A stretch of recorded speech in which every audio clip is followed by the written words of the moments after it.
معزز سامعین، امریکہ میں لگی آگ کی ہولناکی کا ہم آپ کے سامنے رکھتے ہیں کہ آج تک کی تازہ اپڈیٹ کے مطابق نقصان تقریباً 250 سے 275 بلین ڈالر تک پہنچ چکا ہے۔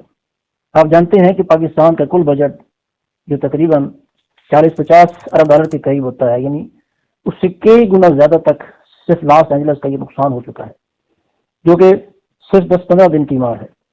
اور یہ پاکستانی روپیوں میں کئی ہزار ارب روپے تک بنتی ہے۔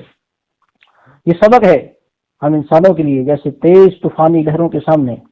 گھاس پھوس کی کوئی حیثیت نہیں رکھی، ایسے ہی لاس اینجلس کی شاہانہ زندگی، وہ لگژری کاریں، وہ شاہانہ محلات، ویسے خش و خاشاک کی طرح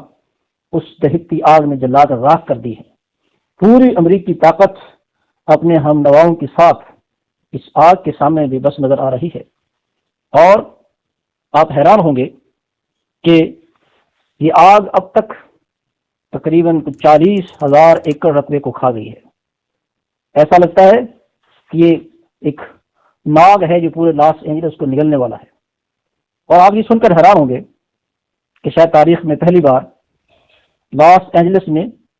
قیدیوں تک کو رہائی دی گئی کہ اس آگ پہ قابو پایا جا سکے۔ اب تک تقریباً 939 قیدیوں کو اس میں استعمال کیا گیا ہے، اور ہیلی کاپٹروں سے روزانہ کئی ہزار گیلن پانی گرایا جا رہا ہے۔ پنک پاؤڈر جیسے کیمیکل استعمال کیا جا رہا ہے، اور C-130 تک طیارے جو 1 منٹ میں کئی ہزار لیٹر پانی گراتے ہیں، ان سے بھی پانی کا چھڑکاؤ کیا جا رہا ہے، مگر آگ ہے کہ تھمنے کا نام نہیں لیتی، طوفان ہے اس کا جو رکنے کا نام نہیں لیتا، اور پوری نو انسانیت کو اور ہمیں عبرت کا سبق دیتا ہے کہ ہم قدرت کی طاقتوں کے سامنے ہمارا یہ غرور و تکبر کوئی حیثیت نہیں رکھتا۔ امید ہے کہ یہ ایک قدرت کی طاقت ہمیں سبق سکھانے کے لیے کافی ہوگی، اگر ہم اس سے سبق سیکھنا چاہیں۔